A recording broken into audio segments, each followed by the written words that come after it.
Make full use of your time in the school to learn more knowledge. Try to keep good health by doing more physical exercises and have a clear target. If you keep striving for that, I believe you could finally realize your dream. The Interplanetary Podcast. The exploration of space for the benefit of all humankind. Your hosts here in England, Matthew Russell and Harriet Brettle. Oh yeah, baby. Ni Sheng. Hi, Harriet. What an intro. That was a great quote, though. Very inspiring for the kids, right? Yeah. So, do you know who Ni Sheng is? I do now. He's a Chinese astronaut, right? Yep. What are Chinese astronauts called? Taikonauts. Oh, taikonauts. Okay, Well, that's pretty they're cool. actually called something else as well. Annoyingly, I meant to put it into the notes, but they are called. There's another name for Chinese astronauts. God damn it! Before the end of the program, I'll remember. It will come to you, and you'll come be to like, "Oh yes, taikonaut." So Yeah. Ni is a taikonaut. Yeah, I think it's a mix of Taikong, which means space. Yeah, a naut. Hence the name of their new space station. Yeah, it's related, isn't it? Yeah. Oh, it all comes together, doesn't it? I was going to do a podcast based around my interview with Brittany Zimmerman, who we've got on today. And yes. Harriet, you've met Brittany, apparently.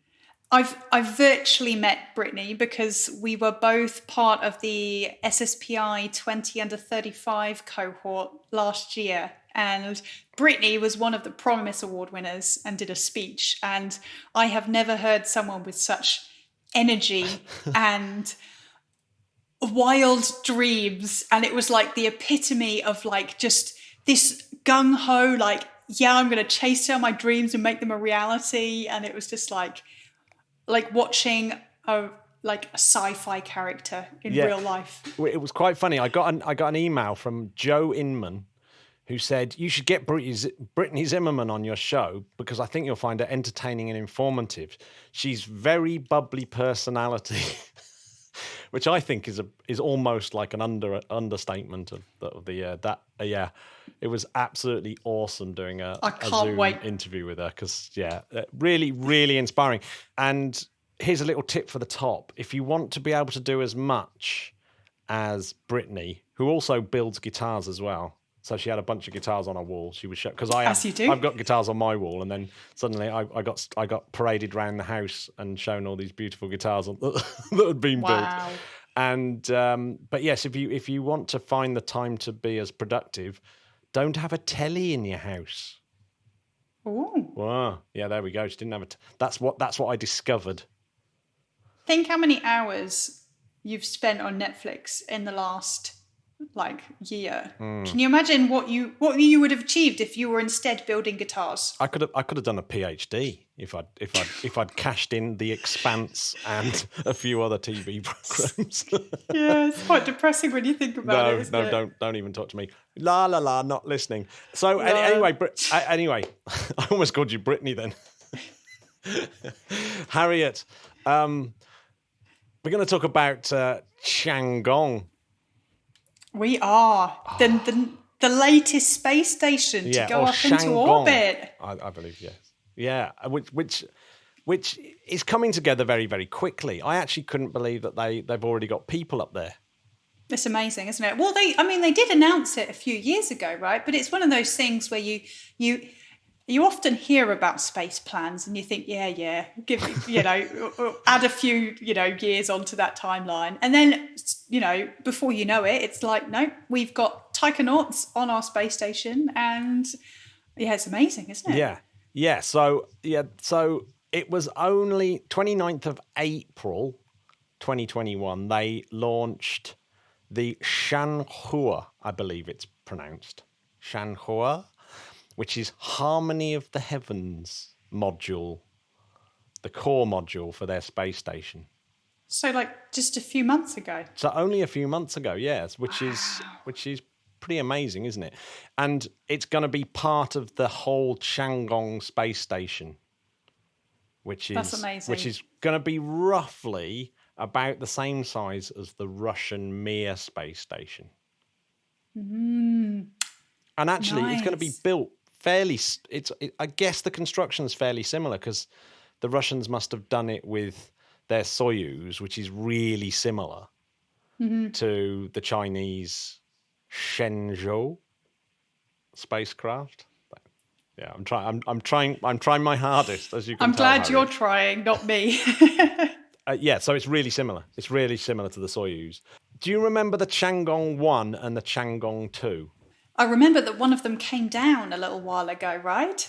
Well, Am I both- remembering that correctly? Yeah, well, both of them have come down recently. But I think Tiangong 1, which was their original one that they launched in 2011, that's the one that you probably remember, which was the 2nd of April 2018, which Yep. was uncontrolled. So it was one of those ones, where's it going to come down? Keep your fingers crossed and hope Yeah. for the best, kind Which of. is a little bit of a Chinese trick, isn't it, to sort of have uncontrolled re-entry? What do you think about uncontrolled re-entry, Harriet?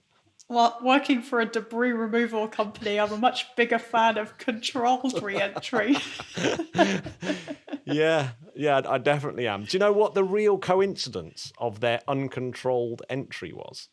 Well, did it land right in the middle of the ocean? It did. It really weirdly, it landed 3,600 kilometers, which is actually not that far away in terms of the size of that part of the ocean from Point Nemo. And Point Nemo is where they normally crash spacecraft. That is your kind of spacecraft cemetery. Oh, so they almost hit the bingo. They almost hit the bingo by complete and utter chance, which is weird, isn't That's it? pretty lucky, I'd say. I mean, if I'd have been the Chinese, I would have said, yeah, no, that's what we planned to do all along. Yeah. Yeah, totally. But for some reason they didn't, which is a bit unusual for them. Yeah, the Tiangong 1 stayed up there for a long time. It was occupied for a bit. Shenzhou 8 was uncrewed, so that was the first orbital docking that China had ever done. So that's 2011. So, yeah, September 2011, Tiangong 1 was launched. So it stayed up there for a long time if you think it didn't come down to 2018. And exactly 49 years to the day after Valentina Tereshkova went into space, the first woman in space, they launched Shenzhou 9, which is the 4th crewed Chinese mission. And that took the very first Chinese female astronaut, Lui Yang. Amazing. Not to be confused with another taikonaut that was on the same spacecraft on Shenzhou 9 called Lui Wang. So there was Lui Yang, who was the first female, Lui Wang, and Jing Haipeng, who was the commander.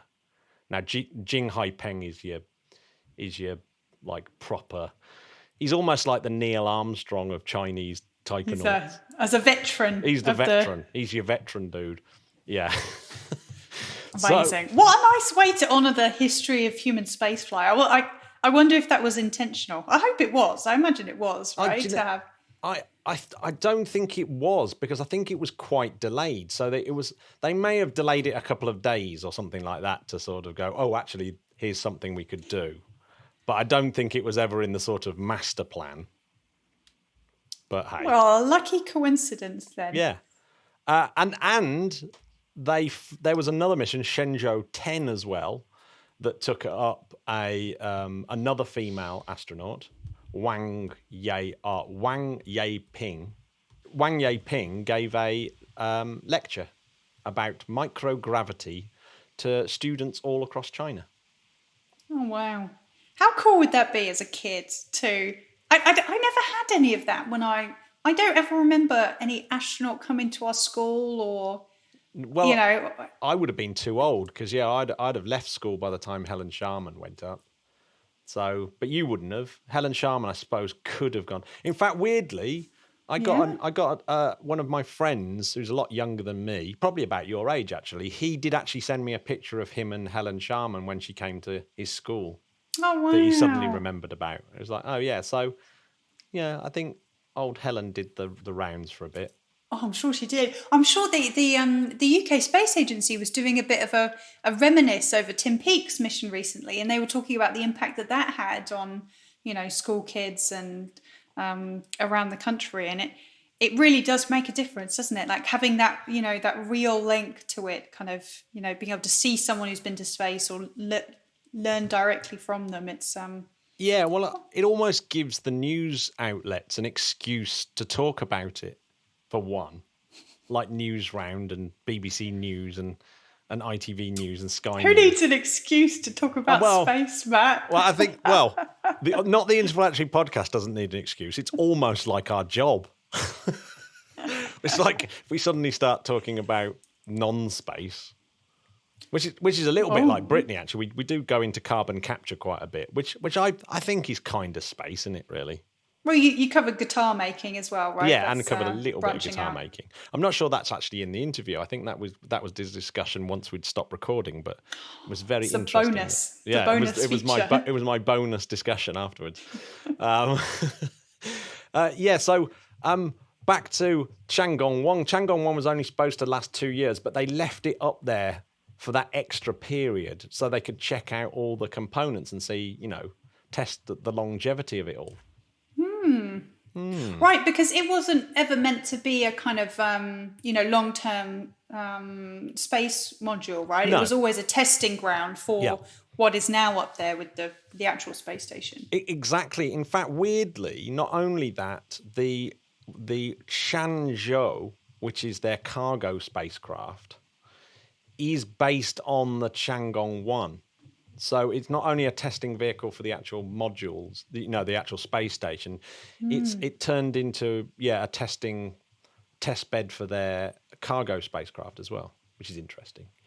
But yeah, so that it was actually the European Space Agency that was sort of led the Space Debris Office in Darmstadt, which I'm sure you know well, and I've been there myself. They were the people tracking the Tiangong 1 as it came back down, but also everyone got involved. The ISRO, JAXA, Roscosmos, they were all there. They were all there trying to work out where the hell this thing was going to come down. So everyone's got a vested interest, right? Particularly the countries with a lot of land mass. You kind of Well, yeah, when that Long March sort of went over New York, didn't it? It was like that's part of its trail could have actually. Can you imagine? It would be like the start of like a Bruce Willis movie or something. You know, just like.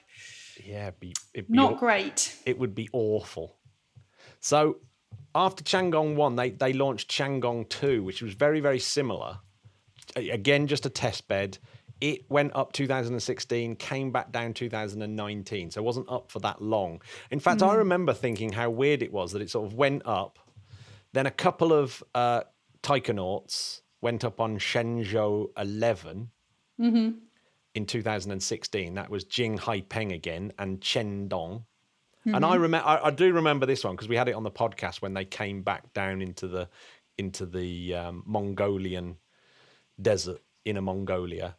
Because it's there when you because it was the surprising difference between when a Soyuz lands, and it just seems like a bunch of really rough blokes going out to sort of you know what they sort of look pretty rough, don't they? The the people that go out and get the capsule, they look like sturdy folk.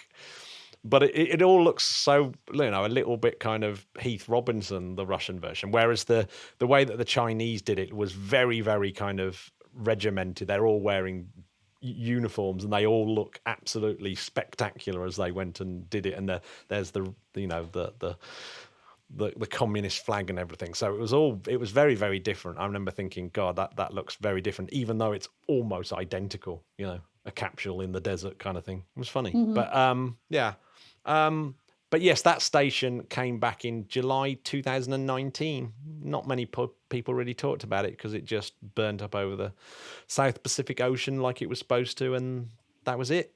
So do you think that this Tiangong is called Tiangong 3?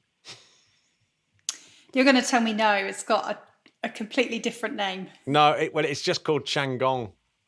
So They were the pre ones, yeah. right? This is the proper so thing. Tiangong 1, Tiangong 2, the next one is Tiangong. It's like the Star Wars movies, isn't it? You know. Yeah. I guess it is. But it's Tiangong. So now we've got Tiangong being built, right? Now, do you know the difference between a first generation, second generation, and third generation space station?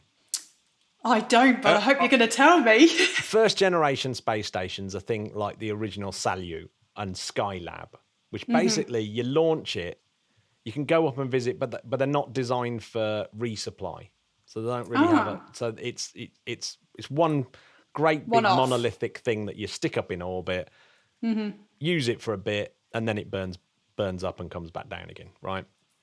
Second generation are things like Salyut 6 and 7. Tiangong 1 and 2 were both second generation because you could do resupply to them. So you could go up, dock with them, because they've got more than one docking port.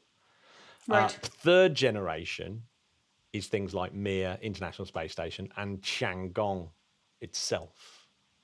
Because, you launch monolithic bits up and then add bits to it, like modular systems.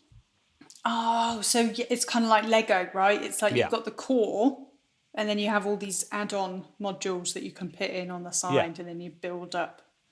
Because you've got multiple docking ports, so you can keep docking things on, and you can dock cargo while docking human spaceflight and docking something else, and build it up like that. So it's quite impressive. Now, the big difference between this, as far as I can tell, and the International Space Station, why it can't get as big, is because the International Space Station is made from lots of truss that has to be put together basically with lots and lots of flights of something like a space shuttle. You just can't do it in any other way. So you like the Chinese don't have a space shuttle. In fact, no one does. So like building another International Space Station currently would be incredibly difficult. Well, it's interesting you say that, because then I guess it kind of makes sense when you say it out loud, but your space station and the way you build it is driven by your launch capability, right? It's driven by what you can get the stuff up there in. And back in the day, in the building of the International Space Station, one of your biggest assets was the space shuttle. So you design a space station that can be built from things that can come up in a shuttle, right? Yeah. And then we don't have that. We've got a different spacecraft now. Well, okay, great. Well, then we're going to use the best parts of our current rocket or whatever it is. And interesting. Yeah, well, I mean, a lot of it's about fairing size as well, isn't it? I mean, the space shuttle loading bay was all about spy satellites. So it was all built for spy satellites that are very similar to Hubble. So obviously Hubble looked like it fitted in absolutely perfectly. And all it really is a spy satellite that's pointing in a good direction. Pointing outwards. Actually, Talking of Hubble, really cool thing about the Chinese space station is that they might build a thing called the Xingchen, the Heavenly Cruiser. Although when I put Xingchen into Google Translate, it came out as Seeking the Sky, which sounds like a better translation for a telescope, right? So it's going to be like they're going to have like a Hubble-style space telescope that's in co-orbit with the Chinese space station, but not actually attached to it. Ooh. And every now and then, it can sort of come down and dock with the space station, I guess, for repairs and upgrades and things like that. And they reckon that's gonna map 40% of the sky with its much it's got a 300 times larger field of view, but similar kind of resolution to Hubble. In other words, this is many generations of camera sensor down the line than Hubble is. Wow. So that could be like, it might be one of the most amazing things, because we're not really going to have a really good imager in space to replace Hubble, because like James Webb is infrared, right? Infrared, so that would be amazing, but you won't get all those pretty pictures like you did from Hubble. You get different ones though. Yeah, maybe from the Xing Shen we will. Well, maybe this is perfect timing, Matt, because when you brought up Hubble, I thought you were going to talk about the little computer glitch that has knocked it out of operation at the moment. They're currently... is it out? Yeah, it's been out of commission for like the last week or so, I think. They're trying to turn on its backup computer, but there's a bit of a software glitch. So fingers crossed. Yeah. Do you know, without the space shuttle as well, we can't go and fetch it to put it in a museum. It's just, that would be amazing, wouldn't it? Can you imagine? If anything deserves to go in a museum, I think it's the Hubble Space Telescope. I would have really liked Sputnik. Yeah, Sputnik would be pretty good, but that has now burnt up. That's definitely gone. Yeah. Mm-hmm. Yeah, Sputnik would have been good, but there's a few out there, aren't there? There's the original American satellites. Was it Vanguard? Was that one of the first ones? Yeah, they're all out there, and because who's the space archaeologist woman? I was just about to say you should have Alice Gorman. That's it, Alice the Gorman, space archaeologist. Have you spoken to her on the podcast? No, I keep meaning to ask her on. Actually, I have to say, because she'd be fab. It is really interesting. Yeah, like that whole idea of it's not really space debris, but bit like visiting the Taj Mahal and saying, Well, I think it's really interesting because it assigns a value to these, historical objects, right? So, there's definitely a history there, isn't there, in terms of, these objects in space. Yeah, it's a bit like the interview with Dave Concannon of fetching the Apollo engines off the ocean floor, because it's like, these things, that's the engine that took Neil Armstrong to the moon. Mm-hmm. It's odd, but I also get into Philip K. Dick territory here, where it's like the historiosity of items, and is it really worth it? I don't know. What is historiosity? Well, that's a new word. There's a scene in Man in the High Castle where he's got two cigarette lighters, and one used to belong to Billy the Kid and one didn't, and it's like one's worth £1 million and one's worth $5. But what's the actual difference? There's none. Well, it's kind of a philosophical question there, isn't it? It's like, why would you buy the original Mona Lisa when you could get a very, very good, indistinguishable copy or replica, right? Yeah, well, particularly if you had a 3D printer that could print down to you could actually have an exact copy of it, couldn't you? You could literally down to facsimile of it. Yeah. Well, that's what music's become, of course, because of, digital downloads and digital copying. Yeah. But, we've definitely changed subject from. We've gone into those non-space subjects, Matt, that we said we were going to avoid. Like, quick, let's get back to space. We've accidentally gone into intellectual property. Not often that you wander into that area of conversation. It's not every day. No, it isn't every day. So, quick one, because we're almost really we can almost get to Brittany's interview actually. But before we get there, we should talk about the Changhua core. So that's the one. That's the bit that was launched on the 29th of April. So that whole core has got everything in it. It's got like living quarters, propulsion, life support. It's quite big and quite comprehensive. And I saw a YouTube video from some Chinese news agency of the astronauts living up there and washing and going on their exercise bicycles and stuff like that. So it's pretty impressive.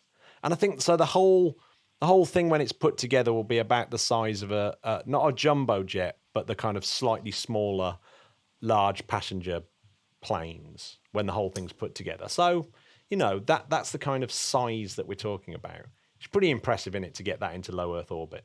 Oh, it's just amazing. It really is amazing, right? Like, yeah. Yeah.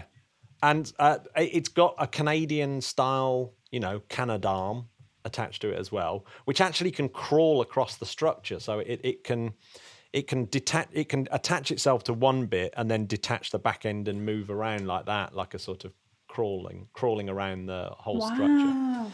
So that's pretty impressive.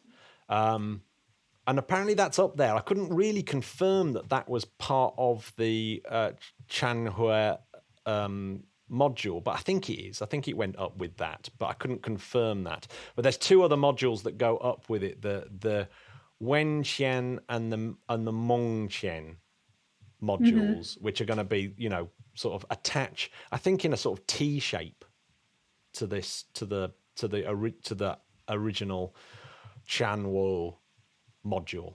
See how my pronunciation keeps changing every time I try it. I am not in a place to judge, Matt. So now here's an interesting one that someone pointed out in the Spodgat Patreon. Is it's going to have ion propulsion, which I don't think the ISS has. Oh, that is interesting. Yeah, so part of its station keeping will be 4 Hall effect thrusters. That's really interesting because they can be quite dangerous, can't they, ion thrusters? Because they're sort of pushing out particles at very, very high speed. So there's some kind of magnetic field and ceramic shield that keeps them safe. According to the Chinese, they've been operating now for 8,000 hours without a glitch. So that's pretty good. That's some good testing, yeah. Well, that's interesting because there's a lot of kind of electric propulsion developments in the satellite industry as well. In terms of trying to shrink it down to get them on CubeSats and the like. So I got really into that when we were doing our CubeSat episode, which I still haven't finished that series of episodes. But one of the things, those small modular ion thrusters are really interesting. They're so geekily cool. It's unreal. And there seems to be a sort of proliferation of them. It's almost like the Arduino of propulsion systems, right? Yeah, it's exciting times. There's lots. There's lots going on in the space world. That's for sure. Now, here's the other thing: is the international collaboration with Tiangong is interesting as well. This is really cool, actually, right? Because it's really nice. Obviously, it's a Chinese space station is being led by the Chinese National Space Administration, but like you say, there is international cooperation there, and there's a lot of countries that are looking to host experiments from the Chinese space station, right? Looking at Belgium, France, Germany, India, Peru, Mexico, Saudi Arabia, Kenya, Japan. Whoa. I mean, but that's what really a great cool, opportunity! Isn't it? Yeah, because China have been sort of locked out of the International Space Station because of that American directive that they can't deal with the Chinese. I noticed that the British are missing from that list, so presumably the British aren't or don't want to get involved. I don't know. It's hard to tell, isn't it? But we actually had an interview with Matthias Maurer, who's going up on SpaceX's Crew 3 mission. And he and Samantha Cristoforetti have already been training with the Chinese. So it's highly likely that Matthias Maurer might be one of the Europeans, and Samantha Cristoforetti might actually go up onto Tiangong. I think that's actually a real possibility. So that's something to look forward to. That'd be really cool, wouldn't it? that would be amazing. Yeah, to see really bring that international cooperation back to to a different part of human space exploration, right? Because you think about the International Space Station being the be all and end all, but to know that there's other opportunities to go into orbit and live in space is exciting. I mean, particularly for someone like Matthias, Matthias, I think it's Matthias. I always get it the wrong way round. I keep wanting to say one or the other. Just say it both ways. What's really good about it, and the worst thing is, it's just the German version of my name. That's the worst. Is that Matthias? He's worked really hard to get a space flight. He's my age, and suddenly he might have the chance to go to the International Space Station. Well, he is going to the International Space Station. He might go to the Chinese Space Station. He might go to the lunar outpost. He might even end up going to the moon. So it's an exciting time to be a European astronaut. There's going to be a new cohort soon, right? Yeah. So. And that's probably even more likely to do all of those things. So, which is actually more exciting than the Americans, because the Americans won't get the chance to go on the Chinese space station. Unless, of course, they change the rules and go, actually, no, is it all right if we come on now? You can come on ours if we can come on yours. So, yeah, that's really cool, isn't it? Yeah, it is. It's exciting. It's very exciting. So just so you know what's coming up on that Tiangong, it's we've got the Shenzhou 12, which is already gone and launched. Then there'll be a cargo vehicle in September, another Shenzhou 13 on in October. So that'll be 2 or 3 astronauts replacing the ones that are up there now, who are doing a sort of 3-month tour of duty. Then next year we've got more cargo, more another Shenzhou 14 perhaps, and then that's when Wenqian and Mengqian will be launched in 2022, June and September, to sort of finish off the space station. So it's going to be. So I don't know when the telescope will launch, but I'm assuming that's quite a little bit later on, like 23, 24 or something like that. So, but yeah, that's it's the Chinese are really kind of smashing it, aren't they, at the moment? And they even announced this week that they want to put the first human on Mars in 2033. That's bold, but I've heard bolder. So, well, I mean, I'd be amazed if they put the first human on the moon by 2030. I think that's about right. But to put someone 3 years later on Mars doesn't seem that feasible. Whoever said space exploration plans need to be feasible, Matt? That's never stopped anyone before. But the interesting thing, particularly after last week's discussion, is that nuclear propulsion is what they're talking about as well for this. Oh, wow. So I think, nuclear propulsion is going to be the big thing, I think, over the next sort of 10 years, because that really does seem like the only way to get to Mars. Without having to wait 6 months of just... Oh, my God. Yeah, 6 months travel time does not really appeal. And 10 SLS launches to get your fuel up there as well. It's going to be a bit expensive. So, yeah. Do you want to have a listen to my crazy interview with Brittany? Let's do it. Yeah. Not Brittany, the one that's on. Well, I suppose if you're on space Twitter, you might see Brittany more, but not the Brittany that seems to be completely absorbing the news at the moment. But the other Brittany that should be. Yeah, the other Brittany that should be, exactly, yeah. So, Akute. The Interplanetary podcast, putting the ace back into space. I'm joined on the podcast by a really, really interesting space person. We'll find out. But welcome to the show, Brittany. Brittany Zimmerman, welcome to the podcast. Awesome. Thank you for having me, Matthew. Very happy to be here. I do identify as space person, so that's good.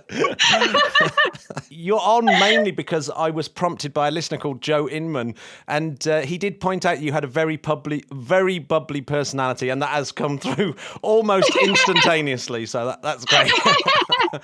Yes, I'm not short in the optimism department at all. Excellent. And this is a nice international call from Tucson to North Devon, so geologically interesting places, both of them, so that's quite cool. Well, okay, I guess the best place to start is tell me about your life, Brittany. What was your earliest thoughts about space and engineering and all those kind of things? So yeah, tell us your journey. Yeah, so earliest. I must have been really, really young. I actually had imagined when I was very, very young that I owned an exoplanet that was all of my own. I named it Frump, so probably needed some help in the naming department back then, but I was quite young. And I spent a lot of time outside looking up. And I don't think that the engineering and the space really started to collide with one another until a lot later in life. And honestly, I thought I was going to be a nuclear engineer originally. But But to be a good nuclear engineer, you really had to join the U.S. Navy. And I looked through that approach, and I had a friend who took that road, and he was about 4 or 5 years older than me. And he came back and said, I'm going to tell you a lot about this, and then I'll let you decide if you want to do this or not. Oh, wow. So it was very positive then, what he said. Yeah. He had really great positive experience. And I made the decision to not. And I made a little bit of a shift there, a lateral shift, and decided to go into mechanical and aerospace engineering. And I was probably a bit idealistic back then about what that meant and where that was going to lead. And I had the best ideas, and I believed that I was going to become a technical genius at something, and my creative left and right brain were going to just mash into this glorious life of me creating things that helped humanity as a wild, innovative human. And my first job out of my undergraduate program, though, ended up being a systems avionics engineer. So I was doing integration of some cockpit platforms. That was fine and dandy. But I remember us having a conversation about making a very, very expensive change on an aircraft to accommodate a very, very rich man. And I knew that it was going to have massive implications on a lot of the things that we were doing. And we decided to make that change anyways. And I remember going home thinking, it's been 3 freaking years. What am I doing with this, with my chance, right? Like, I've got one of these, and this isn't what I signed up for. This isn't what I wanted to do.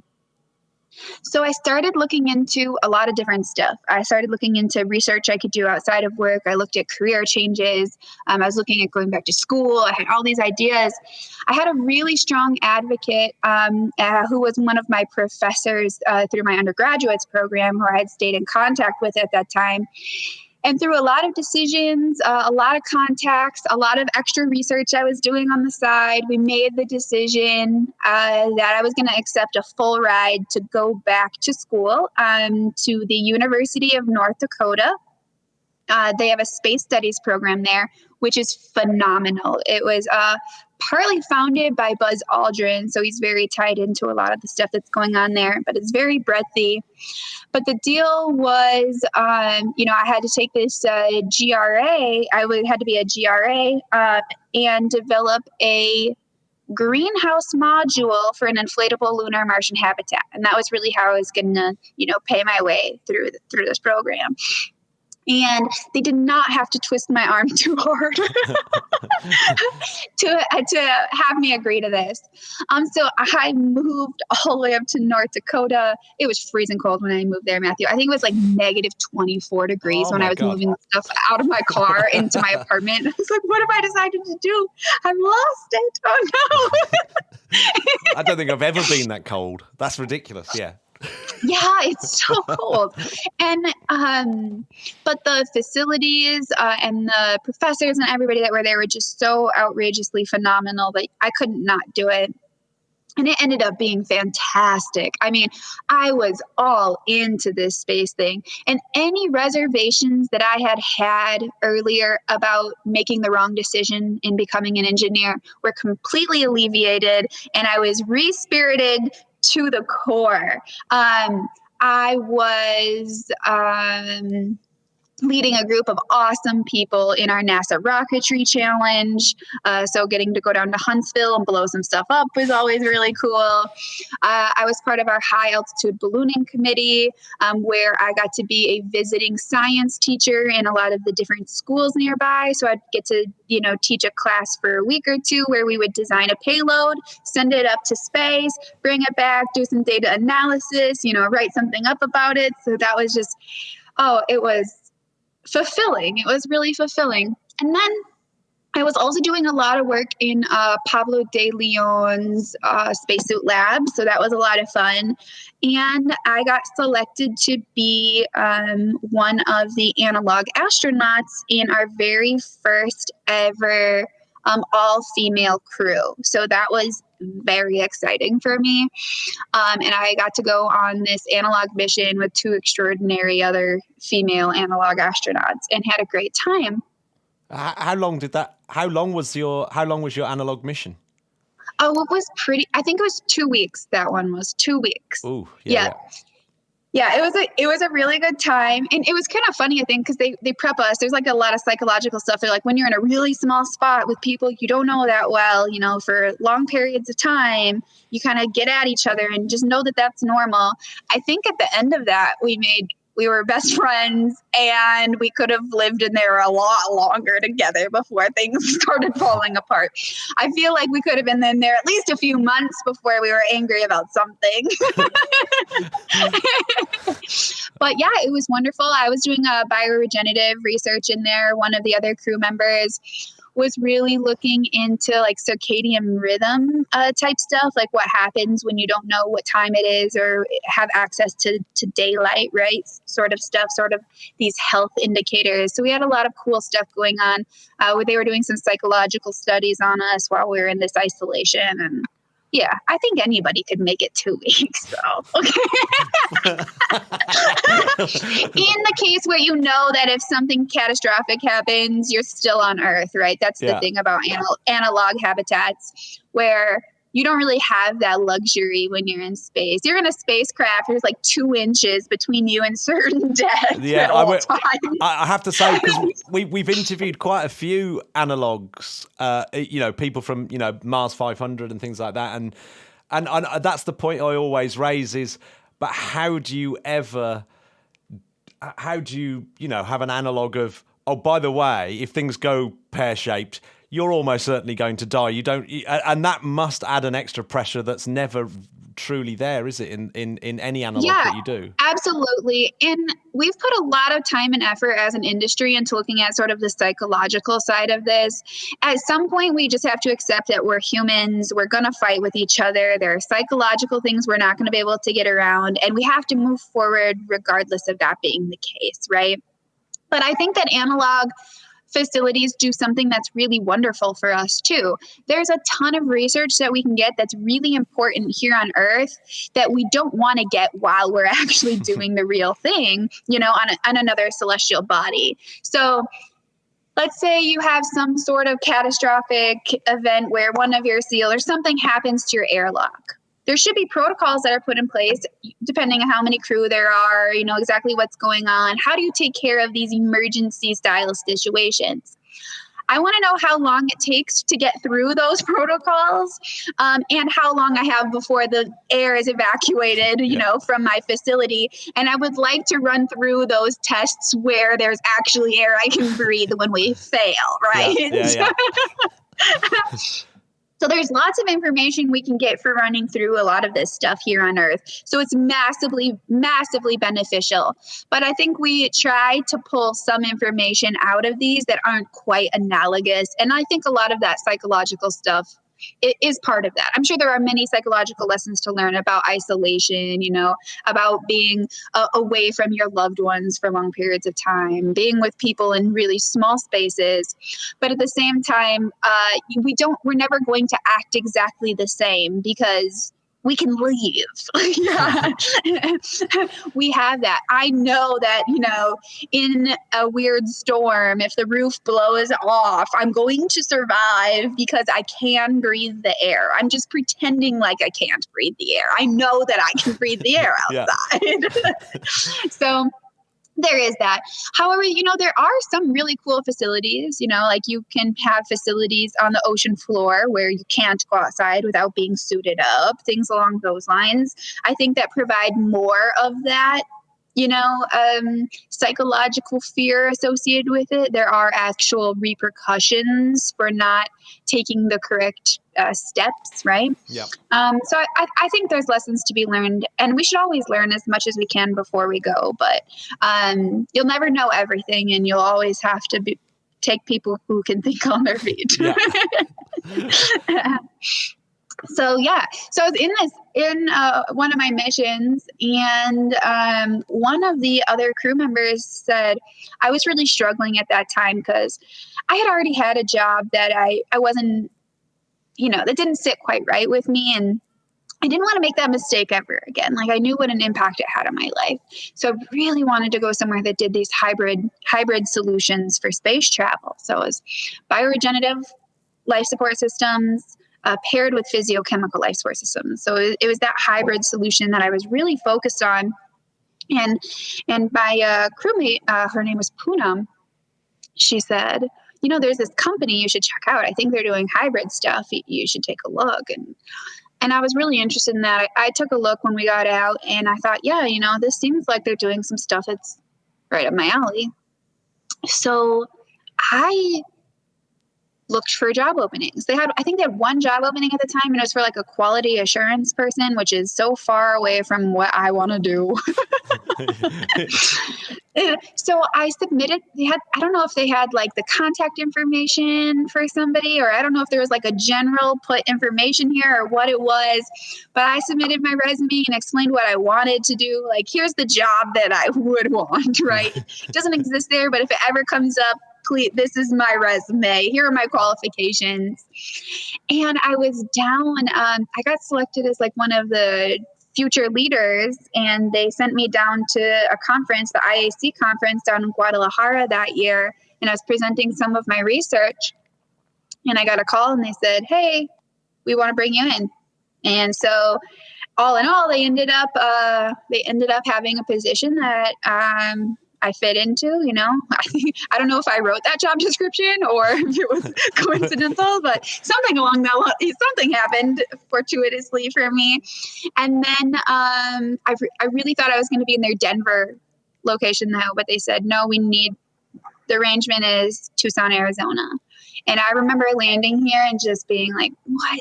Who would move to a place like this? Is this Mars? Is this a trap? Okay.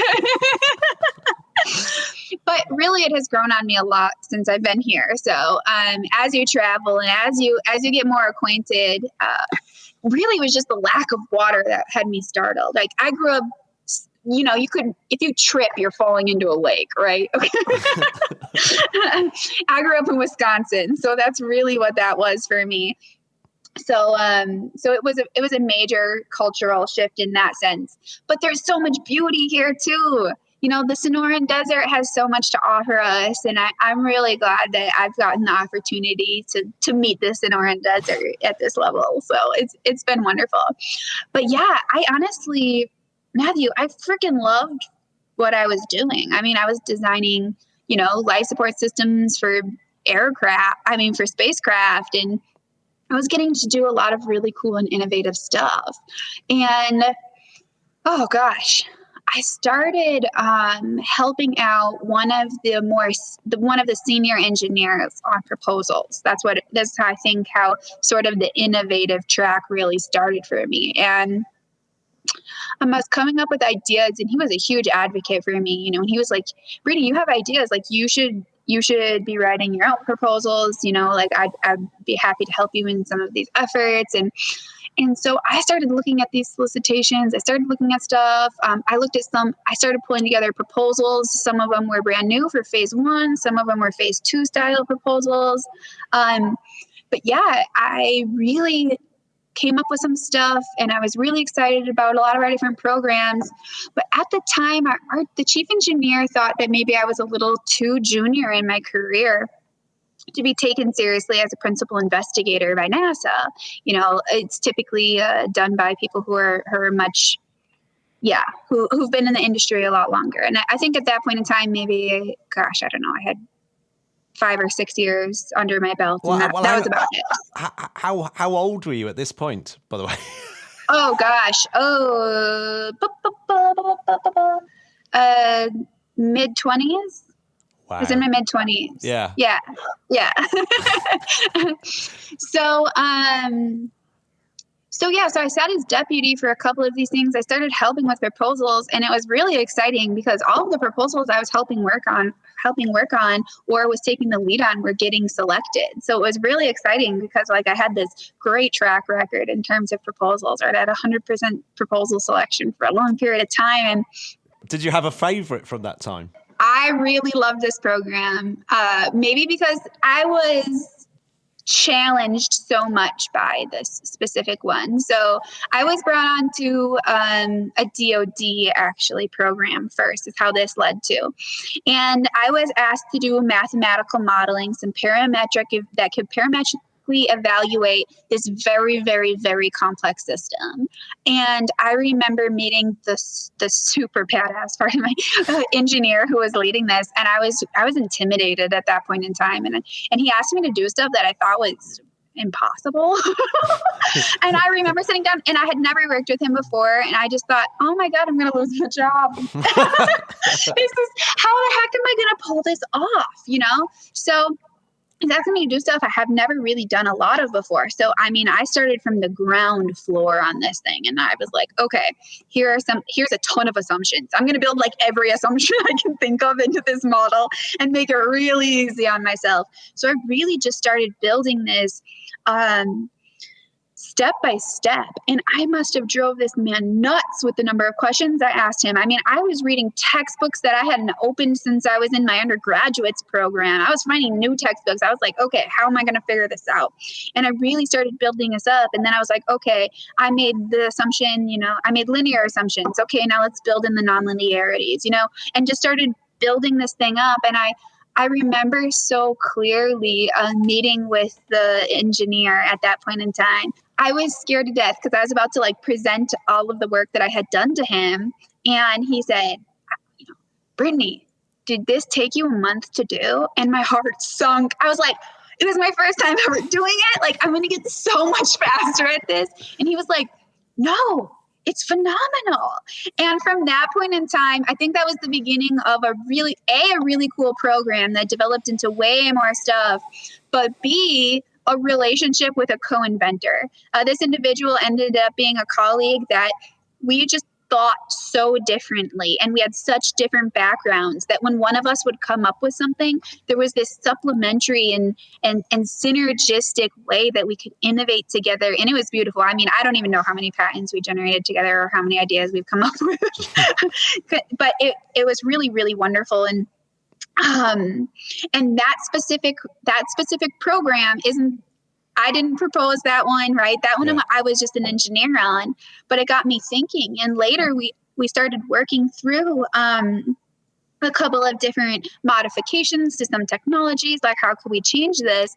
And that program was over, is completely done. And then solicitations came out for something completely unrelated. But we just thought, wait a minute. What if we kind of turn this thing inside out and do something pretty innovative with it? I think we could invent something that could solve a different problem based on the type of mathematical modeling that we had done for that earlier program, right? Completely different technology, but it got the wheels turning in the right direction. And I think that was one of the most important lessons in my career, is that technology built for one thing can be completely torn apart, but the principles used to generate that technology could be so beautifully stitched together in a different way to solve massively different and more complex problems. And so we started a program at that point in time that developed a condensate separator, a two-phase separator for microgravity conditions. And I was so proud of the work that we did that came out of that. We made it through both phase 1 and phase 2 funding with NASA for that. And I remember when we went into testing the first time, part of this was making water move in the opposite direction of gravity. And if you think of, I don't know how much I'm allowed to say about this, actually. So I'm not going to go into the physics of it just in case. So let's just say a part of my job was making water move in opposite of gravity just to ensure that it would work in microgravity, right?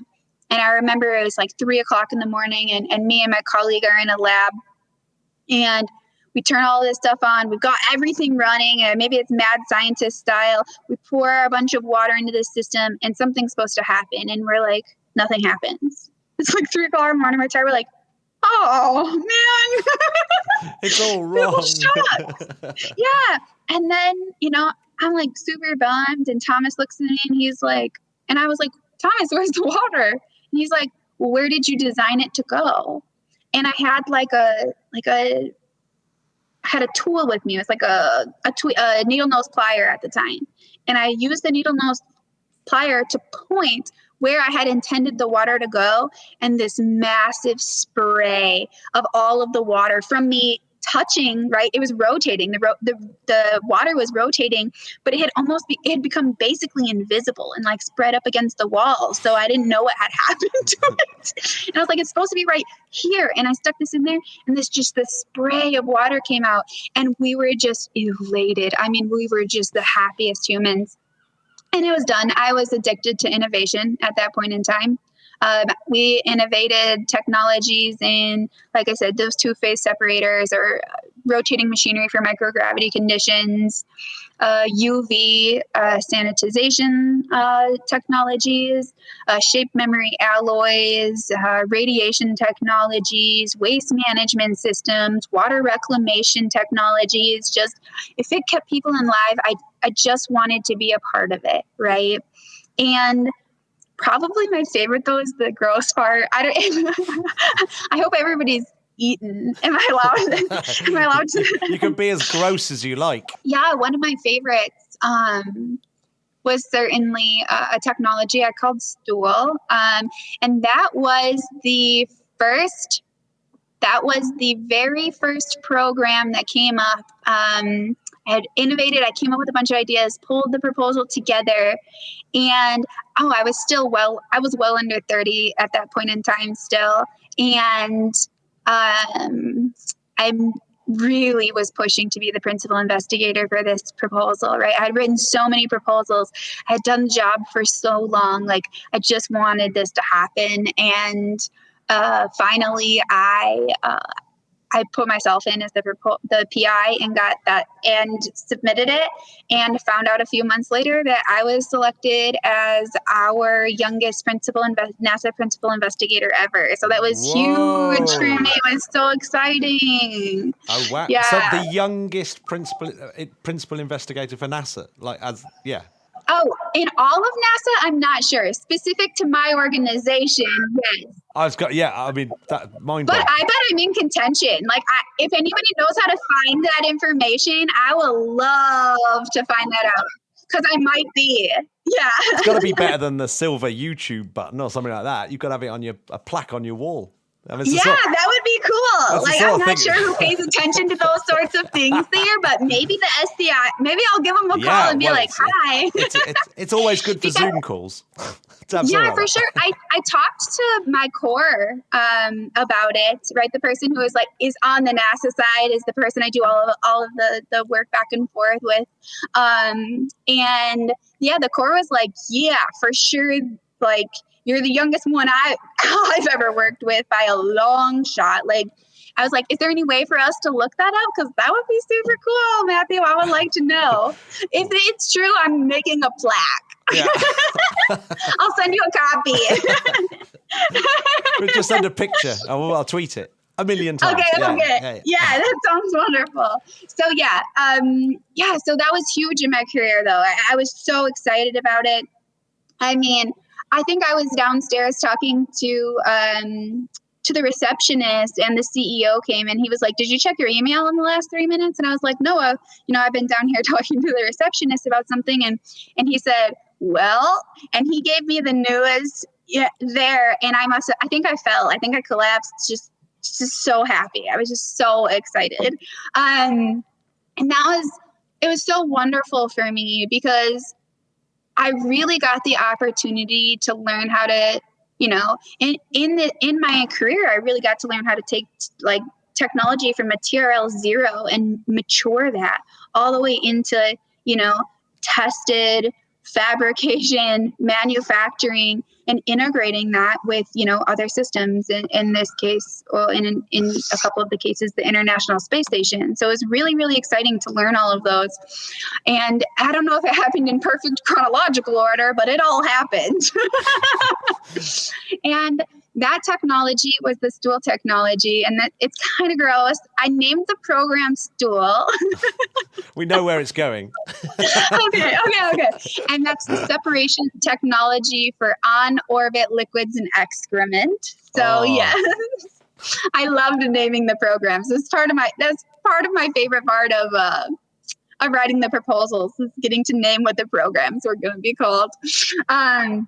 But yeah, this technology, I can't talk too much about how it operates right now. It's still in development with NASA. So but at a high level, we've published enough information that I can say we pull the water out of the human feces, to make that potable again, so that astronauts can drink the water that comes from their feces, and then utilize the dried biomass that's left over as a filler in an additive manufacturing process.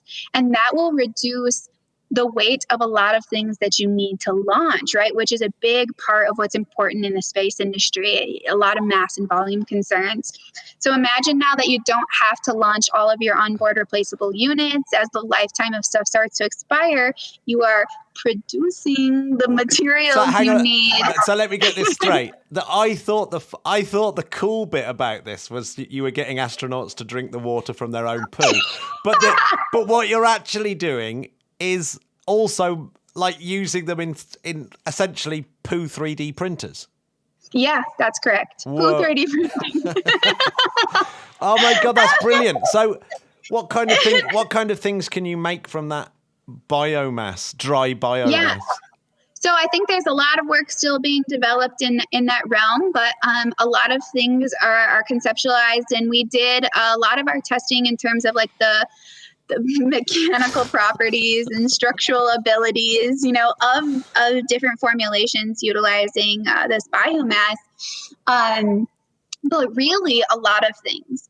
First of all, it depends on whether you're in a habitat, right? So are you looking at surface operations style stuff, or are you on the spacecraft still? Like, are you in duration, right? Or long duration space flight? It matters. In spaceflight, a lot of things you can do. We made jokes about printing screwdrivers or something, and then being like, "Oh, my hands are full. Just like stick it in your mouth, do something, and you grab it again." But no, it would be biologically inactive then, so it wouldn't be an issue. But yeah, I mean, replacement parts for most things that you can think of. We also actually thought about building like brick style components out of it, so that you could begin shielding yourself from radiation using it, right? Something like removing water from the system, which helps, out of the wall, and replacing that, with urine bags or fecal bags or bricks that we could build out of these things to help with some of that radiation protection. Same thing with being in the habitat. You could actually utilize these to build bricks to build up your physical habitat. And I mean, that's not too different of a concept than what they do with like Adobe style homes. So it's been looked at before. It's not. We've been using feces for a long time to build our houses. Yeah, so. I mean, it's almost back to square one, isn't it? Yeah, exactly. And it'll be our first time on these planets, so it really is square one. Yeah. Oh, that's really cool. I mean, that is just insanely cool. So is that unit up on the ISS now? No, that is still in production right now with NASA. Right. So is there? I think they have about another year of development. So we do have a brine processor up there, though, that is integrated. So it does a similar thing, but it processes the urine. Yeah. So that was developed first. And yeah, it takes the urine from the people on the International Space Station currently. I think it launched a couple months ago, actually. So, yep, it's up there and integrated. So it's really exciting. Yeah, that's super exciting. I mean, it's going to be a brilliant day, isn't it? When one of the astronauts comes back down and they'll be able to thank you that you allowed them to drink the water from their own poo. It's going to be good. Yeah. Oh yeah, thanks for that, Brittany. They're going to say, Yeah, it's lovely. anytime. I got you. I quite like the idea of 3D printing a mug to hold the water. Yeah, there you go. So it's like the whole thing, but it's just slightly transformed. Yeah, Yes, I good. like that a lot. I think you'll have to do some convincing of other individuals for that, but they're like, no utensils, no plates, like no anything you put into your mouth, please. Just for the psychological aspect of it, really. Oh man, it's brilliant. It's brilliant. So what next? Because you're involved. I mean, I really liked one of your LinkedIn quotes about like trying to leave the planet in a better state than you found it and being part of that process. So the one sort of big thing that I've seen on your profile is the X Prize, the gigaton carbon removal. So tell us a little bit about your involvement with that. Yeah, so I think I've been struggling with a bit of an existential crisis probably since 2019 or so. As you can imagine, I'm working on technologies that can take human feces and urine and make that drinkable again. Also, in terms of air revitalization, we do a lot of scrubbing of CO2 because as astronauts exhale, you have a buildup of CO2 and you have to do something to get rid of that from the system. We're particularly sensitive to large CO2 partial pressures. So in development, and thought of some of this stuff, you can't help, I think as a human, I can't help but feel this humanitarian obligation to take knowledge of how to do a lot of these things and make it accessible to the 100% of humanity that still lives here. And I love space travel. I love designing stuff for space applications, and I will never stop doing that. But what I can't look past is the development of those technologies and then not getting these sorts of technologies to Flint, Michigan, Africa, Middle East. I mean, there's just such large populations of people who have excess of a lot of waste and don't have access to clean water. So it was something that I just felt I had to do. In 2020, I left and started this. I'm hoping the symbiosis between celestial sustainability and terrestrial sustainability, because for me, it does fit together. It's human, right? It's human for us to want to travel and explore the universe, but it's also human for us. Earth is in space. It's part of the space community as far as I'm concerned. The spaceship Earth. Yeah, absolutely. Yeah. Yeah. And so it's just so important that we don't leave Earth in space travel and make it okay. Like, I don't want to give the social license to screw up the Earth because we have the belief that we can terraform another planet or we can just get out of here, right? I don't think that's the right approach. We need to make sure that we're taking care of both. Humans can live in a sustainable fashion. I believe that to my core. It's just taking us a while to figure out how to do that. And one of the things I think about often is, we were in the Stone Age once, and in the Stone Age did not end. And I read this in one of my favorite carbon capture books that I just started reading, which is really cool. But they were expressing, right, how the Stone Age did not come to an end because we ran out of stone. And the same thing is going to be true with the fossil fuel era. We're not going to end our fossil fuel era because we've run out of fossil fuels. And when the Stone Age ended, we didn't stop using stones. We still use stones. I have stones at my house right now, right? We didn't stop using stones. And even when we move into this renewable energy space, that doesn't mean that fossil fuels are going away. We just keep them for very selective applications that are really important for us to focus on, right? And we figure out how to utilize them in a way that isn't devastating to us. Because we have to get away from this idea that we have a right to all of the things on Earth. We haven't inherited the Earth. We've borrowed it from our children and our children's children and their children and future generations.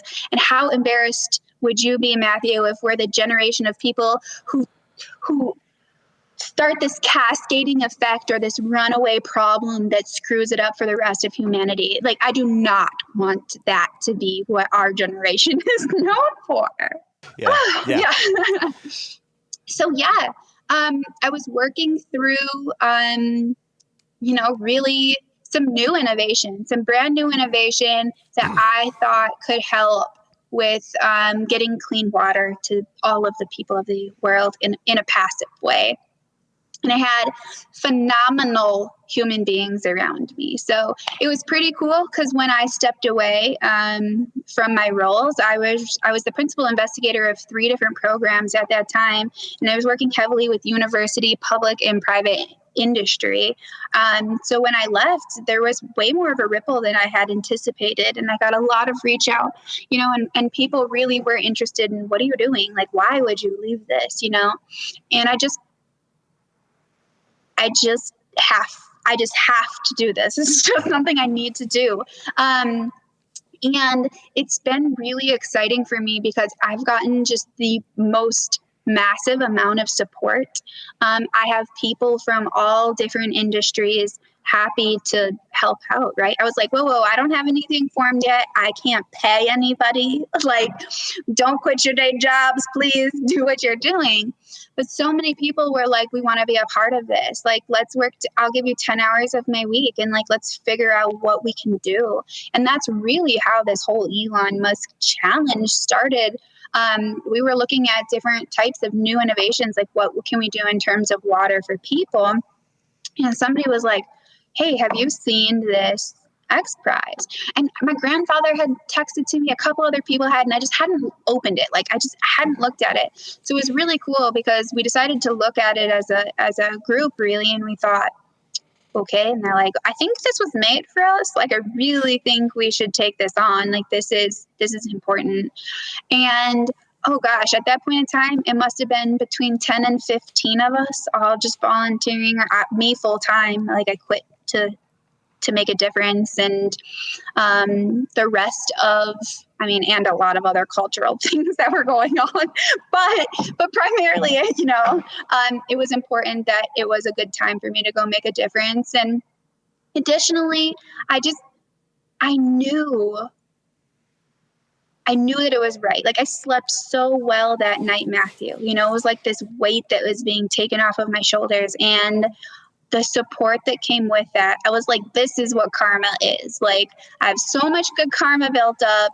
And now all of these people are coming because they see this vision and they want to make a real difference. And it's so exciting because it's funny right now. We all have completely different backgrounds. There's 10 to 15 of us originally with our master's or our PhD in non-similar fields. And it is so funny, the types of ideas that you come up with when you're working in a think tank, of people from massively different backgrounds. But then things would come up and we'd be like, okay, so we have no idea what circulating water on this scale or at this, flow rate would be what if this is an ocean-based solution to carbon capture? Well, it doesn't seem to affect any of the fish or the things that we know about, but there's photoplankton and bacteria and algae and stuff that we don't really understand. So it could be having an effect that we don't understand. You know what we need? We need a marine biologist. So I'll get onto LinkedIn and, okay, how do I find a marine biologist to help us out? We're kind of doing this onesie twosie, grabbing people as we needed them and joining to the team. And it was slowly growing. And then we had a conversation that was like, this is a global problem. You don't have to have a PhD and you don't have to have a master's degree to come up with good ideas for how to help. And if you want to help, but you don't know how, you should also have the opportunity to be able to provide in some way, feel like you're a part of this movement. So we decided, okay, I'm just going to post something on LinkedIn, and then anybody who we already know can join us, and it'll be lots of fun. And we have this wonderful, just this beautiful community of individuals. And I cannot believe how many people have reached out to me, Matthew. It's been insane. I have 100 people a day contacting me, and I'm like, oh my God. Okay. I got this. Okay.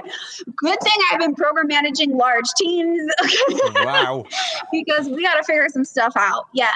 So it's been really exciting. I think there's more than 50 of us on the team now. I mean, we're large. We're a big group. And everybody is so talented in their particular fields. You would not believe how niche you can get into stuff. I mean, I had no idea. So originally I was like, sequestration, I know about scrubbing carbon dioxide, right? Like I understand the Sabatier process.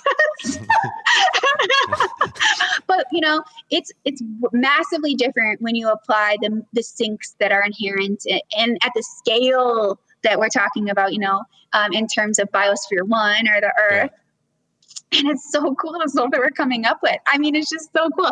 And so now we have all these people who've been doing carbon capture in these niches, right? They do like one specific type of direct air capture, or, okay, we're doing sequestration. I'm like, boom, this is super cool. I got somebody who is super excited to join us, and they're wonderful.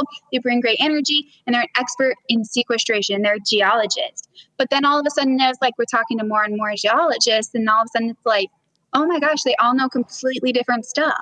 Like not their specialties don't overlap. Like it's specific to a type of rock, right? Or a specific soil environment, or they're specific in like volcanism and basalts, or like this person is really good, but only at like geothermal stuff, and it's like, wow, we need all of these people. Like the conversation is humongous. And it's so cool the way we're innovating right now. Matthew, it really is like, okay, I don't know how you nerds pull that CO2 out of the air, but if you could get that to me in like liquid form at these temperatures, I'm going to do some really cool stuff with it. And it's like, okay, well, I can get it like this, but then, it's miscible, right? It's in water at this point. Can anybody use it like this? Like, what do we do with it? So it really is formulating this system level approach right now that I think is gorgeous. I honestly think it's more encompassing than the X Prize. I think only a subset of the stuff we're looking at developing really will fit within the X Prize criteria for what's in scope. But I really think we're going to be a competitive force in the competition. I hope. I mean, there's a lot of people in it. Hundreds of thousands of people, I think, are in this. So, I can be optimistic, but I just feel so strongly that the people on this team, they're so brilliant, and they have that like collective thought in that nobody is stuck to their ideas. It's really like what about this? And then we can mold and we can shape it together. And I'm loving it so much. It's such a breath of fresh air. And I think we're between 10 and 20 different countries of participation right now. I mean, it's a global team. And it made me realize one of the things I think we're really screwing up with in the space industry. And that is really that nationalistic approach that we take to some of our endeavors. Because I did not realize the massive amounts of information and intellect that you just can't get in certain places. Different places specialize and grow and teach way different background information, and you can't get it all from the United States. You just can't. You can get so much beautiful information from the United States, but in doing that, you're filtering out so much beautiful, generational knowledge, like this isn't just something somebody read in a book. There's so much information about agricultural practices and biochars that we can learn from like the 1100s, right? And people have been doing this in their cultures for so long that we are talking about taking these processes and they're like, why would you do that? It's because they have all of this in their minds, and it's so beautiful to work with just this group. And honestly, let's say we completely screw the whole X Prize thing up, all right? We're not competitive. We're not in the top 15 teams. That's okay, because the network of individuals that we've created in this, I think these people could solve nearly anything. Like, I'm not kidding. I'm just so glad that the one thing that's brought us together, the X Prize really has what It's what pulled us together originally. I think we're developing something even more expansive than the X Prize. And I really believe that this will be a force to be reckoned with in terms of what challenges we can take a look at next, in terms of humanitarian crises that we need to address. We have many people who are doing their own little projects, and they have all of us to back them up. They're like, I'm writing a proposal to my country because of this hydroelectric dam issue on a river that's screwing up all of our ports, right? Our port cities. Okay, let's address it. So it's so much more than just the X Prize. And it's so wonderful because, we're choosing to be there. And I think there's something about it that makes it really special, that it's a choice that we're making as well, right? We have all of this knowledge and we want to put it towards something, not just something to talk about. We want to do something. Yeah, I mean, because it sounds like, just listening here, but just the way that you're talking, that you set out to solve potentially the biggest problem in the world at the moment, which is carbon capture. We know that that's huge, but you seem to got halfway through the process and then suddenly realize that you're actually solving another problem, which is how to generate solutions using a network of creative minds, international creative minds, and that actually may be even more impressive than carbon capture. Yeah, these people are so impressive. I mean, seriously, hats off to every single one of them. And they all have it. When you say oh, that person's got it, these people have got it, these people are massively cool. And I don't understand how they haven't been, I don't know. I don't understand how there were resources just sitting there. It blows my mind, I'm like, these people want to help so much. I'm so glad that we all have that. All of us had that same feeling, I think, that's brought us together. And now we're making our own environment to kind of be the outlet for that. How do we do that in a way that helps us make progress as a species? Because that's what's really, really important. And this ties into space so well, Matthew. I don't know how many books you've read by a lot of the astronauts after they've come back from space travel, but it is the most common theme that the borders go away for them, right? They're like, wow, we are one. It is a very borderless,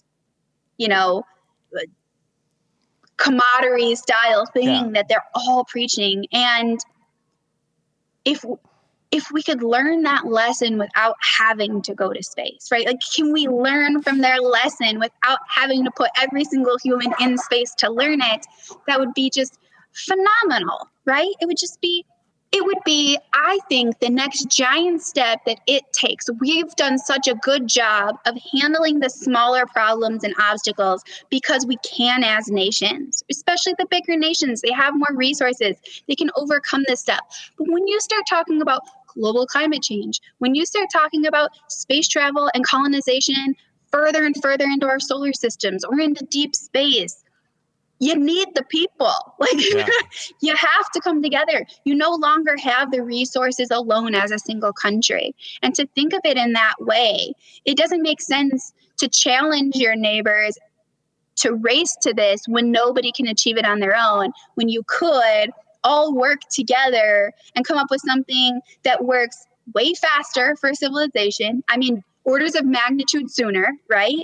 I mean, imagine if we had all worked together to go into space instead of doing this nation by nation. I can't even imagine where we would be. We already have a colony on Mars. I'm not sure, but I hypothesize it. Yeah, I mean, this theme comes up quite a lot on the podcast, and it's one that I love to explore. Is what's more powerful, competition or collaboration? Mm-hmm. Particularly space is a really obvious one to watch, where you see the Russians and the Americans in competition, and then they're in collaboration, and then they're in competition, they're moving back into competition again. And you think, it's an interesting one, isn't it? Because competition can also spur innovation as well, and absolutely it can. But it sounds like when there's, I guess this is one of the good things about things like the X Prize, is that it encourages collaboration rather than competition. And is there, in your mind, is there a reason why prize money kind of works like that rather than granting? And to be honest, I think that $50 million, even for the first place, is a drop in the bucket for what it will take to build a full-scale system to address global climate change. Like, I think it's a big enough number to get people to look. It's a big enough number for scientists who are working on completely different stuff, engineers, students, whatever it is. It's an inspiration. It's a something shiny to look at, to get people to switch their focus from whatever it was they were looking at before to just for a second look at this. Like, let's just all for a second take a look at this. And when you really get into it, you realize that the $50 million is very unlikely to make anybody on the team rich, right? Like, you're going to need to do a lot of fundraising outside of that $50 million in order to build whatever solution you're coming up with. Most likely, I could be proven wrong, and I'm still in the infancy stages of that part of this, but that's what it's looking like, you know, from the preliminary outset. But in terms of competition versus collaboration, I love this. And I've never thought through this in its entirety. So really take this as my first stab at it, Matthew. But I think competition is beautiful for kind of bite-sized problems that many, many people could attack, right? So like if you want to come up with the most creative idea, right, for something small that is achievable by smaller groups, it makes so much sense to jump into that, you know, into that competition, because you're going to generate lots of different ideas, right, to solve this one problem. And it's very likely that many of those ideas work. So you've now narrowed it down to whichever one worked the fastest or worked for the cheapest or whatever your parameters or criteria are. But when you're talking about things that are difficult to surmount at a global scale, it has to be collaboration. Like, there can be competition within the ideas that you collaborate on to move further, right? There's always the necessity for putting all the ideas on the table. So if competition is what is needed to pull those ideas out, then so be it. But I mean, if you want to address, I don't know, dark matter. Who knows about dark matter? Oh, if anybody says they're expert on dark matter, I'm calling. I don't think they are, right? We don't understand a lot of things. Time travel, right? We need all of the people. We need everybody's input on sort of these things. And global climate change is one of those. We did not screw up the planet because one person did something wrong once and we can just fix whatever they did wrong. We have been systemically screwing up in a multitude of ways over the last many decades. And that is what has caused the problem.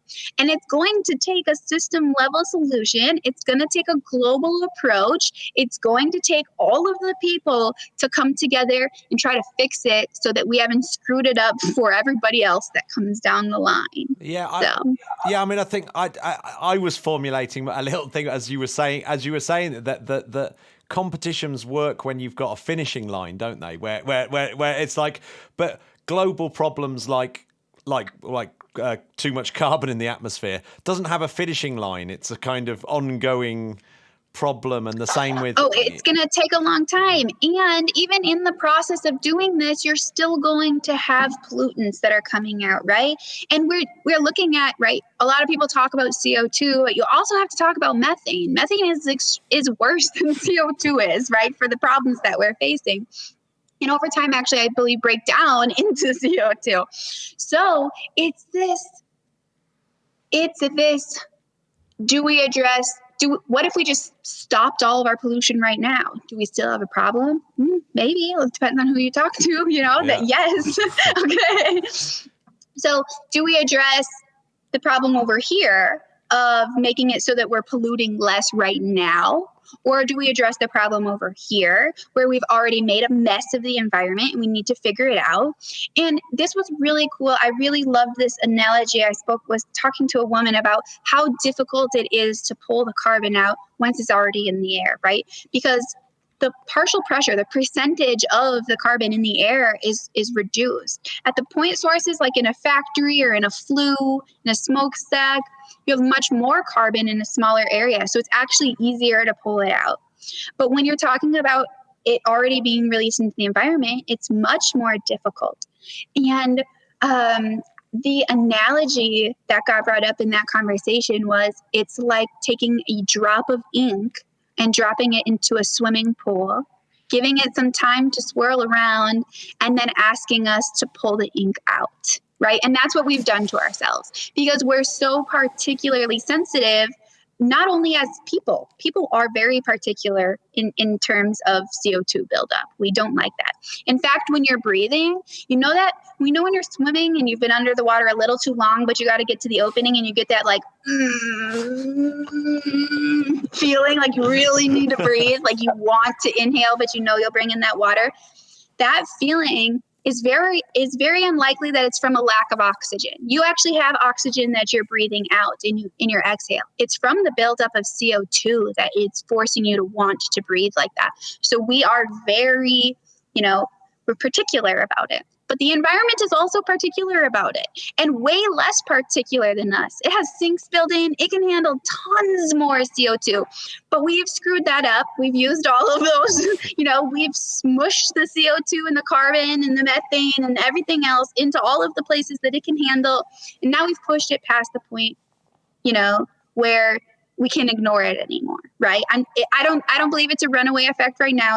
I'm not on that train, but I do believe that I'm not interested in figuring out where that point is. Yeah, no. Because if we've figured it out, we've probably gone way too far. So let's just, let's do what we can now. So let me ask you a question. Since you've started working on this in earnest, do you think that carbon capture rather than sort of carbon control, do you think carbon capture really genuinely is the solution? I think that there isn't a solution. I think we need to combine novel solutions that exist in the realm of carbon capture. Yes, I do think that direct air capture technologies are important and need to happen. I also think we need ocean-based solutions for capture, and that needs to happen.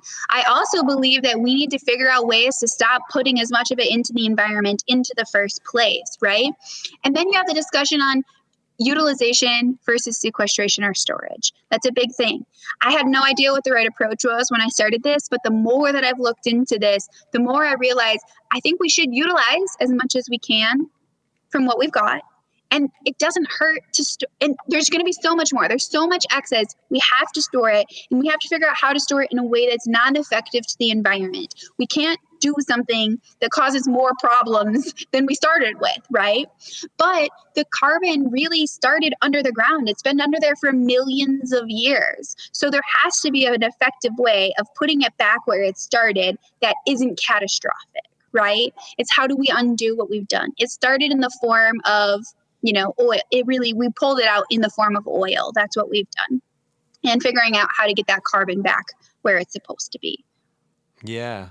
I mean, I guess it's, if we're talking about hundreds of years of the energy that it's given us, it's almost, you suddenly then realize that the enormity of the problem, don't you? That it's like, it's going to take a similar sort of energy and resources to get it back down there. It does. It's going to take a lot. Yeah. In my simplistic brain, I always think, wouldn't it be amazing if you could turn all the carbon in the atmosphere into nice sheets of graphene?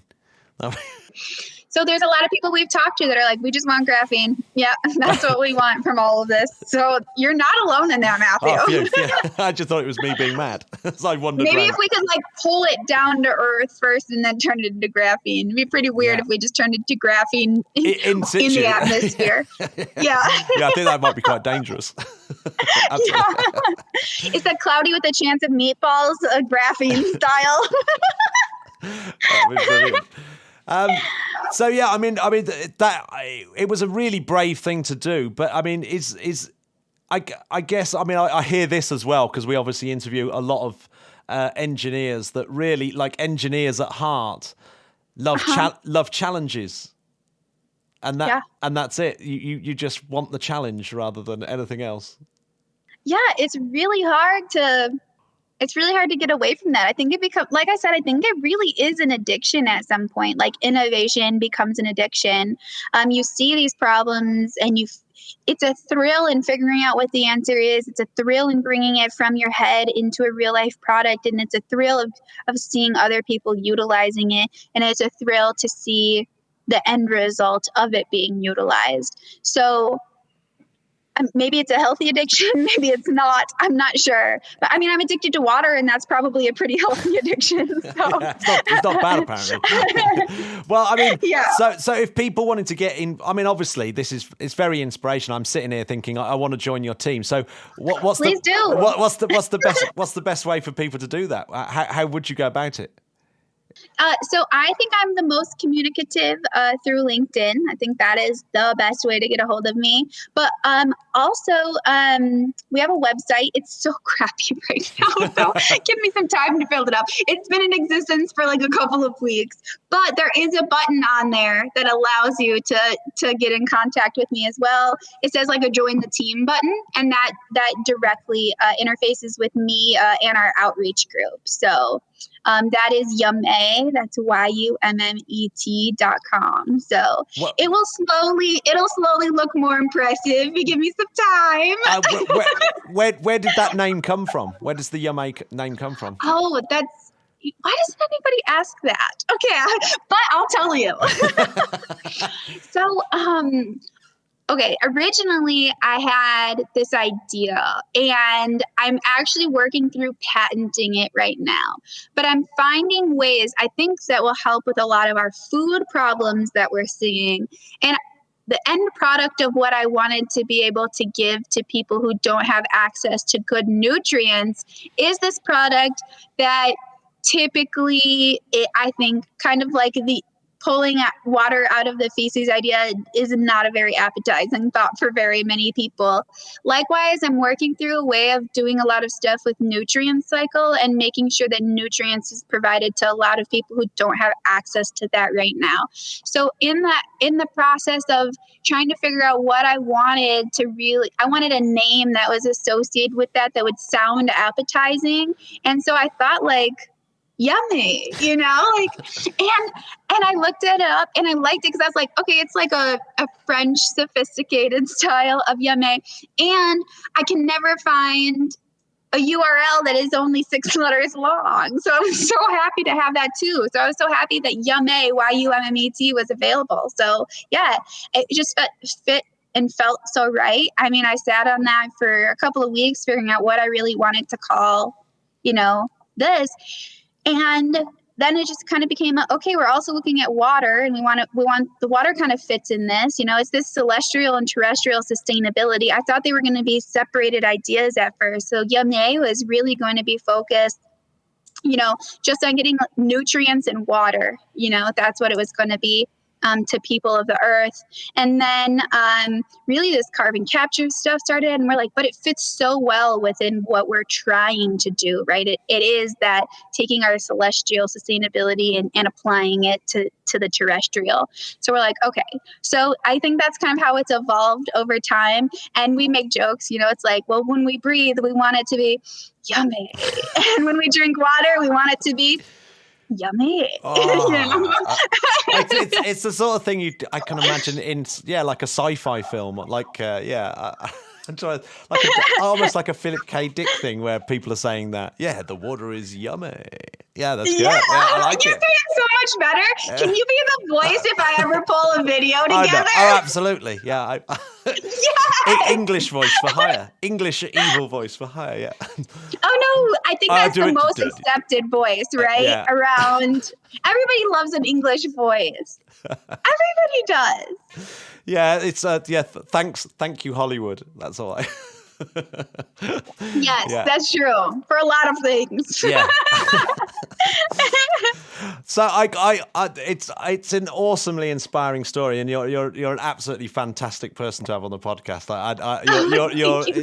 It's like you're clearly a huge talent. So I did post in our little in our very small communication on LinkedIn a couple of frivolous questions that I might ask you. Is there someone from the past? They don't necessarily have to be dead, but they usually are. Someone from the past, a inspiration to you that you would love to bring back from the past and say, look at what I'm doing. This is my work. What do you think? Oh my gosh. From the past. From the past.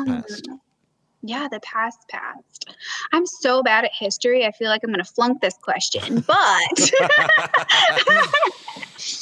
but honestly, the people that I think I would be most interested in talking to, I don't know their names right now. I don't know who the specific person is, but I know the people that if I could like click a button and I could talk to somebody who had these specific knowledge or this specific skill that I would want to showcase what I'm doing to, I think I could do that. I think I want to talk to some of the original, I don't know, Aztecians, I think, actually. I don't know the exact Aztecian that I'd be interested in, or the Incans. Man, these people came up with some of the most brilliant ideas, and what they did, the way that they lived within their cultures was so symbiotic to the world around them. And we think of these as old school cultures, right? That didn't have the sort of commodities that we have, but we're so wrong in our understanding. I've been working with a lot of archaeologists who have a ton of knowledge about things that, used to be. And originally, some of these cultures actually moved into the South American areas and were cast out, right? They were like, okay, we're actually kind of crowded here, and we don't think about that. Like, we think about long times ago as being sparse populations, not having a lot of the same problems that we have now. But they really were cast out and given some of the worst land to survive off of.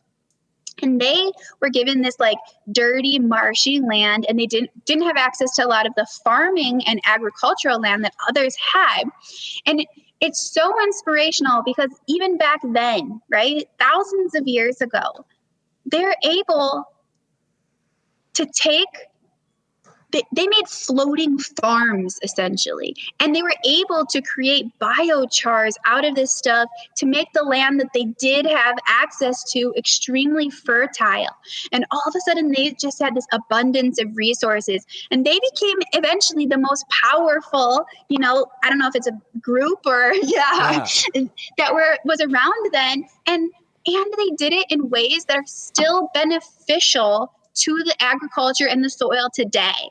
They did things that long ago that we are still benefiting from. I want to talk to the people who know how to make something that was beneficial for them then, also beneficial for us now, because we have gotten way too deep into this, doing things that are beneficial for us now at the expense of the people in the future. So I would love to talk to some of the game changers in those cultures. Yeah, I mean, that it's such a great point, because there must have been the Isaac Newtons of their cultures, mustn't they? That came. I mean, I love that. The one that I find really fascinating on that one is, from that part of the world, is the potato. How a poisonous plant that they somehow realised that if you took it up to the top of the mountain and it got it all iced up, and then stamped on it, the ice would take the poison out of it, and you could now eat the potato. Oh, that's so And you cool. go, let's go. How? And then eventually, obviously, they bred the poison out of the potato over time until they have, eatable potatoes that we all eat now. And you think, God, it's insane, isn't it? That those kind of innovations. And you go, Oh my I'm totally God. with you on that. That's really cool. That's really cool. I think that's one of the best answers I've ever had. You didn't even need prep. Okay, good. No, and the other one is that we have a space song playlist that we have, and it's so if you've got a space song that you associate, that you occasionally put on and you associate with space. Is there anything that you've got that you could put on our space song playlist? You're not allowed David Bowie because everyone has that, but yeah. Oh yeah, everybody has that one. You can't get around that. That is for sure there. Yeah. Do you have like a theme? Like, do you have a genre? You can no. You can. We've got heavy metal, we've got classical, we've got pop, we've got everything on there. No genre, no theme other than space. Because I actually have an entire space playlist that I'd be very happy to share with you. Oh my God! Well, there we go. Just share your space playlist. Yeah, I have a Spotify space playlist. What's the first track on there? I have no idea. I put it on shuffle every time. I don't even know what order they're in. I'm the worst DJ in the universe.